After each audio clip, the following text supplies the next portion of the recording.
देश में अब तक मुसलमान निशाने पे थे, दलित निशाने पे थे, पिछड़े निशाने पर थे, यहाँ तक कि माइनॉरिटी समाज के भी निशाने पे थे। लेकिन सोचिए अब बौद्धों को भी लगातार संघर्ष के लिए सड़कों पर आंदोलन करना पड़ रहा है, अपने लिए न्याय मांगना पड़ रहा है। जिस तरीके से आप देखेंगे कि बुद्ध की विरासत पर कैसे मनुवादी, जातिवादी, ब्राह्मणवादियों ने कब्जा किया, अब उससे आज़ाद कराने का समय आ गया है। 11वां दिन है आज आमरण अनशन का, यानी भूख हड़ताल का।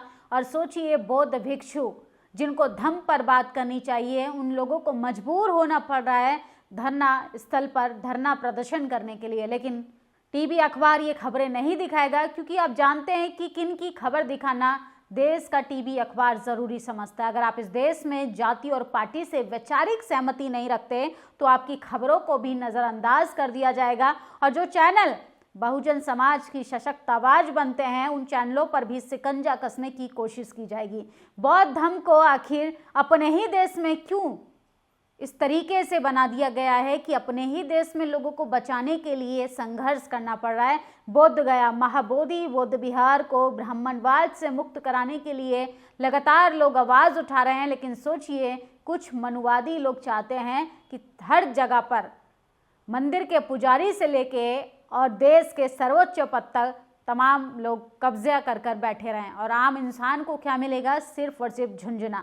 जिस तरीके से मुसलमानों को धर्म के नाम पर निशाना बनाया जाता है, तो अब बौद्धों की बारी आ चुकी है। बौद्धों की विरासत पर अवैध कब्जा कर कर तमाम बौद्धों की संपत्ति पर कब्जा करने की कोशिश हो रही है। तमाम लोग कह रहे हैं कि बौद्धों की विरासत को बौद्धों को वापस कर देना चाहिए। जिस तरीके से दलित, पिछड़ा, आदिवासी मंदिर में पुजारी नहीं बन सकता, जिस तरीके से वक्फ बोर्ड में सरकार चाहती है कि हम इंटरफेयर करें, उसी तरीके से बुद्ध की तमाम स्थलों पर चाहते हैं लोग, मनुवादी, सामंतवादी लोग कब्जा कर रहे हैं। तमाम लोग देश भर से आवाज़ उठा रहे हैं, यहाँ तक कि विदेशों से भी लोग आकर वहाँ पर प्रदर्शन में शामिल हो रहे हैं। लेकिन मेन स्ट्रीम मीडिया में इसकी कहीं कोई जगह नहीं। महाबोधि विहार की प्रतिकीर्ति संघाई। हमारा भारत एशिया में बौद्ध संस्कृति का केंद्र बिंदु है, और इस केंद्र पर हृदय महाबोधि महाविहार, इसलिए एशिया के महादेशों में महाविहार महाबोधि प्राकृतिक सम्मान स्वरूप बनाई गई है। तो सोचिए तमाम लोग जो हैं वो आवाज़ उठा रहे हैं कि बुद्ध गया के बुद्ध विरासत को आज़ाद कराया जाए। और आज 11वां दिन है हंगर स्ट्राइक का। महाबोधि महाविहार बोध गया बौद्ध भिक्षु जो हैं वो लगातार आंदोलन कर रहे हैं, और हैशटैग महाबोधि मुक्ति आंदोलन, ब्राह्मण महाबोधि छोड़ो, बौद्ध धर्म के पवित्र स्थल पर ब्राह्मणों का कब्जा क्यों? और सोचिए ये जग जाहिर है, आप माने ना माने, देश की पहचान बुद्ध से है दुनिया भर में, ना कि किसी और चीज़ से। इस दुनिया को आपने देखा होगा इजराइल फिलिस्तीन किस तरीके से एक दूसरे के जानी दुश्मन बन गए थे। मानवता, करुणा, समानता के रास्ते पर जब आप नहीं चलेंगे तो आप सत्ता पर ज़्यादा दिन तक काबिज नहीं रह सकते हैं। बोध गया में बुद्ध की मूर्तियों का वीडियो वायरल हो रहा है। जब हिंदू धर्मस्थल पर संचालन हिंदू, मुस्लिम, जैन और सिखों का कर रहे हैं, तो बौद्ध स्थल का संचालन मनुवादियों के हाथों में क्यों? सरकार रक्तचाप रोकना चाहती है तो स्थल को मनुवादियों से मुक्त कराए। तो सोचिए मस्जिद पे मौलाना का अधिकार, मंदिर पे पुजारी का अधिकार, गुरुद्वारों पर सिखों का अधिकार, तो आखिर बौद्ध विरासतों पर बौद्धिस्टों का अधिकार क्यों नहीं? बुद्धिस्टों का अधिकार क्यों नहीं?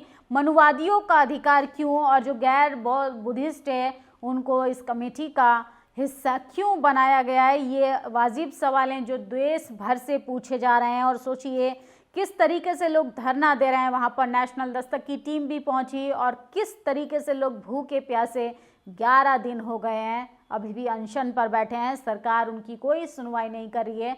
देश के प्रधानमंत्री जब विदेश जाते हैं तो कहते हैं मैं बुद्ध की धरती से आया हूँ, मैं बुद्ध के गांव का रहने वाला हूँ। सोचिए वो ह्वेंग सांग फायान की बात करते हैं, लेकिन अपने ही देश में कैसे बुद्धिस्टों को धरना देना पड़ रहा है। महाबोधि महाविहार मुक्ति आंदोलन, तो सोचिए बीटी एक्ट को रद्द करने की मांग हो रही है, और किस तरीके से 1949 एक्ट के खिलाफ जो है लगातार धरना दिया जा रहा है। भूख हड़ताल का 11वां दिन है। महाबोधि महाविहार के ब्राह्मण मंत्र की कोठी अशोक सम्राट के महल पर खड़ी है, होगा सबूतों के साथ खुलासा। तो लगातार जो है विकास खरात हैं, आवाज़ उठा रहे हैं, और देश भर से जो हैं, तेलंगाना से, सोचिए साउथ के लोग भी वहां पर पहुंच रहे हैं। गया की धरती पर जाके आंदोलन कर रहे हैं कि बुद्धिस्टों के साथ जस्टिस कब होगा, बुद्धिस्टों को इंसाफ कब मिलेगा। और सोचिए किस तरीके से बुद्ध के इतिहास से छेड़छाड़ कर खिलवाड़ किया जा रहा है। 11वां दिन धरना स्थल के सामने लगाई फायर ब्रिगेड की गाड़ियां, महाबोधि मुक्ति आंदोलन को कुचलने का प्रयास किया जा रहा है। ये तस्वीरें देखते जाइए जहां पर बच्चे भी शामिल हैं। विश्व स्तरीय आंदोलन का सपोर्ट करिए अगर आप चाहते हैं इस देश की विरासत को बचाया जाए, इस देश के इतिहास को बचाया जाए। मैं बहुजन समाज से एक बात कहना चाहूँगी, जो कौम अपना इतिहास नहीं जानती, अपने इतिहास को बचाने के लिए एफर्ट नहीं लगाती, उसकी राजनीतिक, सामाजिक, यहाँ तक कि आर्थिक भागीदारी भी कमज़ोर होती हुई दिखाई देती है। आप लगातार देखेंगे मंदिर मठों को लेकर तमाम महंत, साधु, संत इतने जागरूक क्यों हैं? क्योंकि कहीं ना कहीं उन्होंने अपने कल्चरल हेजीमनी को बरकरार रखा। बीटीएमसी के घमंड और तानाशाह रवैया के बावजूद ये आंदोलन शुरू हुआ। आज आंदोलन का 11वां दिन है, तो पुलिस प्रशासन को आगे कर दिया है। और बुद्धिस्ट ही नहीं, भारत के हर मूल निवासी जो शांति, भाईचारा में विश्वास रखते हैं, सभी को महाबोधि, महाविहार बचाने के लिए एकजुट होकर संघर्ष करना चाहिए। चाहे आप किसी भी विशेष पार्टी से आते हो, विशेष जाति से आते हो। और सोचिए ज्योतिबा फूले कहते थे, अगर कोई एक विशेष जाति का व्यक्ति आपके आंदोलन में मानवता के रास्ते पे करुणा, भाईचारा, सद्भावना चाहता है तो उसकी जाति मत पूछिए, उसको अपने काम में शामिल कीजिए। यही बहुजन समाज को करना होगा कि आपकी वैचारिक मतभेद अलग हैं, लेकिन कोई आपके आंदोलन में अगर शामिल होना चाहता है तो पार्टी और जाति से ऊपर उठकर आपको इसमें हिस्सेदारी लेनी पड़ेगी। बुद्धिस्ट ही नहीं, भारत के हर मूल निवासियों को इसमें हिस्सेदारी लेनी पड़ेगी। और सोचिए किस तरीके से देश भर से लोग जो हैं वो आंदोलन कर रहे हैं। ब्राह्मण मुक्त बौद्ध विहार, तमाम हैशटैग चलाए जा रहे हैं। और किस तरीके से बौद्ध भिक्षुओं को वहां पर आके पंडों के हरकतें जो हैं वो सामने आ गई हैं। महाबोधि महाविहारों को पंडों से खतरा है। महाबोधि महाविहार आंदोलन को दबाने के लिए पिछले 4 दिन से महाबोधि टेम्पल मैनेजमेंट कमेटी ने ब्राह्मण फायर ब्रिगेड की बैन को आंदोलन के ढकने का काम करा है।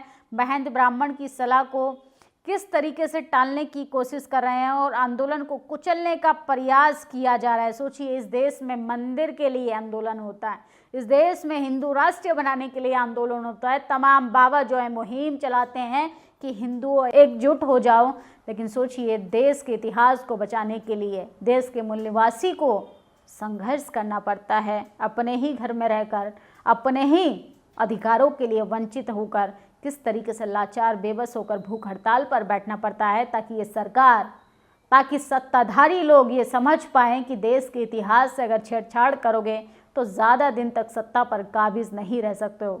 एक धर्म की बात करोगे, एक जाति की बात करोगे, एक ही लोगों को आगे बढ़ाने का काम करोगे, इससे देश की उपलब्धि नहीं होगी, बल्कि देश में रहने वाले प्रत्येक नागरिक के बीच में एक भेदभाव की लकीर पैदा हो जाएगी, जो कि वो लगातार बढ़ती जा रही है। नफरत की खाई को ख़त्म कीजिए और कैसे भाईचारा, समानता को बचाना है तो आपको बुद्ध के इतिहास को बचाना पड़ेगा, आपके बुद्ध के इतिहास को सुरक्षित रखना पड़ेगा, क्योंकि देश की पहचान बुद्ध से है, ना कि किसी और चीज़ से। आपकी क्या प्रतिक्रिया कमेंट बॉक्स में ज़रूर बताइएगा। और बुद्ध विहारों को, देश भर में जितने भी बुद्धिस्ट स्थल हैं उन तमाम जगहों को आज़ाद कराना चाहिए और गैर बुद्धिस्टों को उन तमाम जगह को शांतिपूर्ण तरीके से छोड़ देना चाहिए। जिस तरीके से मंदिर का पुजारी गैर सवर्ण नहीं हो सकता, वैसे ही बुद्धिस्टों की जगह पर मनुवादियों का कब्जा आखिर क्यों? शुक्रिया। नेशनल दस्तक की आपसे गुजारिश है कि अगर इसको बचाना चाहते हैं तो नेशनल दस्तक को सब्सक्राइब करने के लिए रेड कलर के सब्सक्राइब बटन को दबाएं, फिर बेल आइकन की घंटी दबाएं। नेशनल दस्तक को बचाने के लिए बहुत जरूरी है कि हर खबर को शेयर करें, लाइक करें, कमेंट जरूर करें।